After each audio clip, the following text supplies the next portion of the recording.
सास का टूटा चश्मा। रुचि अपनी सास नीलम और पति दीपक के साथ रहती है। रुचि एक रात जब सोने जा रही थी तब उसकी सास नीलम कहती है, अरे बहू जरा मेरी तांबे की बोतल में पानी भरकर रख देना। माँ जी, जब मैं सारा काम खत्म करके अपने कमरे में आराम करने जा रही हूँ तभी आपको ये काम बोलने होते हैं क्या? तू बोल तो ऐसा रही है जैसे मैं इंतजार ही कर रही थी कि कब तू फ्री होगी और मैं तुझे अपना काम दूंगी। यही कहना चाहती है ना तू? हाँ माँ जी, लगता तो मुझे भी यही है, लेकिन सच तो आपको ही पता होगा। बहू अपना तू ज्यादा दिमाग मत चला अपना, जितना बोला है उतना कर। सास हूँ तेरी, इसलिए मैं जो बोल रही हूँ वो कर। ऐसी बात है तो ठीक है, मैं जा रही हूँ अपने कमरे में आराम से सोने।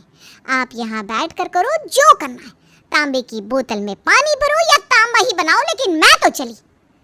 नीलम बोलती रहती है, लेकिन रुचि अपनी सास की बात को अनसुना करके अपने कमरे में सोने चली जाती है।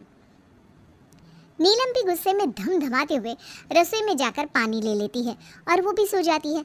अगली सुबह रुचि पूरे घर का काम करके अपने लिए एक कप चाय बनाती है और हॉल में जाकर सोफे पर बैठती है। जैसे ही वो सोफे पर बैठती है कि उसे कुछ टूटने की आवाज़ आती है। अरे ये क्या टूटने की आवाज़ आई? वो उठती है और देखती है कि उसके नीचे उसकी सास का चश्मा रखा था जो कि अब टूट चुका था।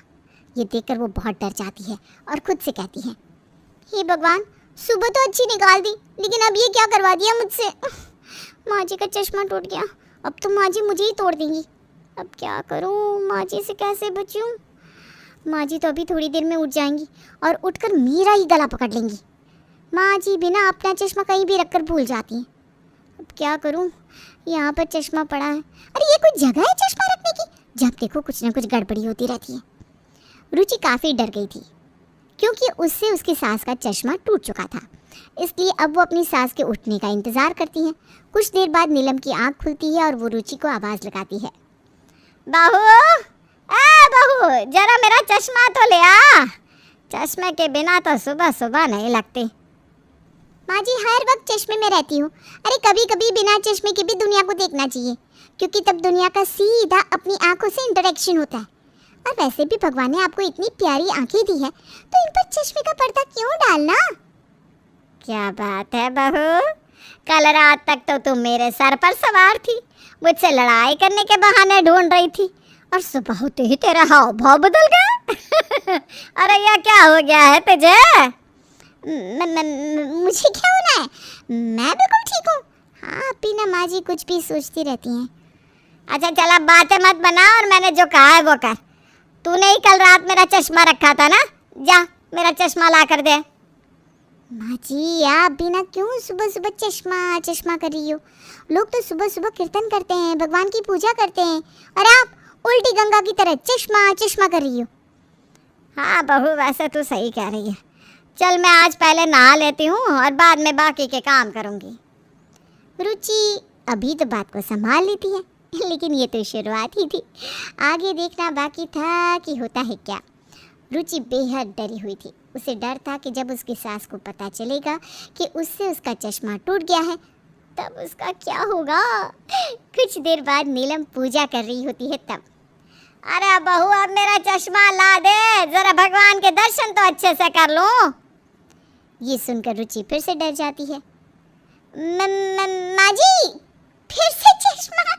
अरे पूजा कर रही हो तो आंखें बंद करके करो ना, ये क्या बार बार चश्मा चश्मा कर रही हो? बिना चश्मे के भगवान के आपको आशीर्वाद नहीं देंगे। रुचि बार बार अपनी सास को कुछ ना कुछ बहाने दे देती। कुछ देर बाद रुचि झाड़ू लगा रही थी, तभी वहाँ नीलम आ जाती है और बिना चश्मे के अच्छे से ना देख पाने की वजह से पूरा कचरा वापस से फैला देती है। ये देखकर रुचि को बहुत ज़्यादा गुस्सा आता है। माँ जी क्या है ये, आपको दिखाई नहीं दे रहा क्या? मैंने झाड़ू लगाई थी, पूरा घर साफ किया था, और आपने आकर वापस से पूरा घर गंदा कर दिया। अब इसे वापस से कौन साफ करेगा? अब मैं क्या करूँ बहू, ना तो मेरे पास चश्मा है ना ही मुझे दिखाई दे रहा है। कब से तुझे बोल रही हूँ मेरा चश्मा दे दे, मेरा चश्मा दे दे, लेकिन तू है कि सुनती नहीं। अच्छा बिना चश्मे के तो आपको देखने में दिक्कत होती है ना, कोई बात नहीं, मैं दोबारा साफ कर लूँगी, इसमें कोई बड़ी बात थोड़ी ना है। एक बार साफ किया है तो दोबारा भी तो साफ हो सकता है ना। हाँ ठीक है, एक काम कर, इसको बाद में साफ कर, पहले मेरे लिए ना तांबे की बोतल में पानी लेकर आ। वो क्या है ना, मुझे दिखाई नहीं दे रहा, इसलिए तांबा पित्तल स्टील पता नहीं क्या है, और चश्मा पता नहीं कहाँ है, मिल ही नहीं रहा। हाँ माँ जी, बिल्कुल, क्यों नहीं। जब तक आपका चश्मा नहीं मिल रहा तब तक आप मुझे ही अपनी आंखें मान लीजिए। आपको जो भी काम हो वो मुझे बोल दीजिए, मैं फटाफट आपका सारा काम कर दूंगी। चश्मा तोड़ने का भुगतान रुचि को अच्छे से भरना पड़ रहा था, क्योंकि नीलम जो कहती वो रुचि को करना पड़ रहा था। ऐसे ही नीलम अपनी एक फटी हुई साड़ी लेकर आती है और रुचि को देते हुए कहती है, बहुत ज़रा इस साड़ी को सिल दे, मुझे दिखाई नहीं दे रहा है इसलिए मैं सिल भी नहीं पा रही हूँ, और वैसे भी तू है ना मेरी दो आंखें, चल अब जल्दी से सिल दे। लेकिन माँ जी, फटी हुई साड़ी का आप क्या करोगी? हाँ, आपकी तो ये किसी काम की भी नहीं है। इसे दे दो ना किसी मांगने वाले को, कम से कम उसके ही काम आ जाए। क्या इस फटी साड़ी को बार बार सिलना? अरे बहू, साड़ी फट गई है तो इसका मतलब ये थोड़ी ना है कि फेंक देंगे। हाँ मानती हूँ किसी के काम आएगी, पर किसी को ऐसी फटी हुई साड़ी देना शोभा भी तो नहीं देता। ठीक है माँ जी, आप इसे रख दीजिए, मैं फ्री हो जाऊंगी तो सिल दूंगी इसको। अरे बहू, बाकी सारे काम बाद में, अभी जो बोला है वो कर। पता नहीं कौन सी घड़ी में अपनी सास का चश्मा तोड़ बैठी मैं। जब देखो कोई ना कोई काम करवाई जा रही है। और एक चश्मा गया है तो दुनिया भर का काम आज ही कराना जरूरी है क्या? रुचि को मजबूरन अपनी सास की हर बात माननी पड़ रही थी, और इस बात का नीलम भी फायदा उठा रही थी। नीलम भी रुचि को एक के बाद एक काम पकड़ाए जा रही थी। ऐसे ही नीलम जानबूझकर हॉल में पानी गिरा देती है और गमले में पड़ी मिट्टी भी गिरा देती है। बहू, जरा इसे साफ कर दे, मुझे दिखाई नहीं दिया कि यहाँ पर पानी है तो गलती से पानी गिर गया, और पानी गिरने की वजह से ना मेरा पैर भी फिसल गया, चोट तो लगी है। पर फिलहाल तो तू यहाँ की सफाई कर दे, क्योंकि मेरे गिरने की वजह से गमला भी टूट गया। क्यों नहीं माँ जी, अब आपकी आंखें है नहीं, आपकी आंखों के बदले मैं हूँ, तो सारे काम मैं ही करूँगी ना। हाँ, मैं ये काम भी कर लेती हूँ। चाहिए तब तक आप मेरे लिए कोई दूसरा काम देख लीजिए, हैं? इसके बाद वो भी तो करने होंगे ना मुझे। रुचि पोछा लगाने लगती है, तभी उसकी पड़ोसन शारदा आती है और रुचि को पोछा लगाते हुए देखकर जोर जोर से हंसने लगती है। क्या बात है नीलम, तू अपनी टेढ़ी बहू को सीधे रास्ते पर ले ही आई। मुझे उम्मीद नहीं थी कि ये सीधी होगी भी, लेकिन मानना पड़ेगा तुझे।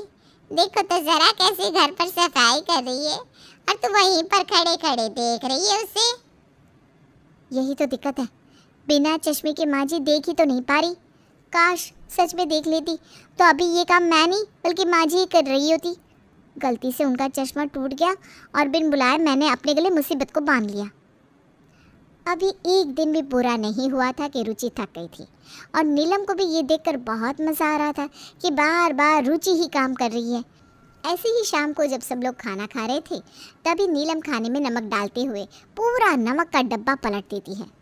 अरे अरे अरे बहू, माफ़ कर दे, मुझे पता ही नहीं चला ये नमक की डब्बी है, और पता नहीं कैसे गलती से इतना सारा नमक गिर गया। मैं तो ऐसा कुछ कर भी नहीं रही थी, पूरी दाल खराब हो गई। कोई बात नहीं माँ जी, अब आपकी आंखें खराब हो गई है, और आपकी दुआ से आपकी बहू की आंखें आप ही की तो है। मैं दोबारा दाल बना कर ले आती हूँ, आप उसमें ना मिर्ची डाल देना। मैं फिर से बना दूंगी, हैं? रुचि वहाँ से पैर पटकते हुए चली जाती है।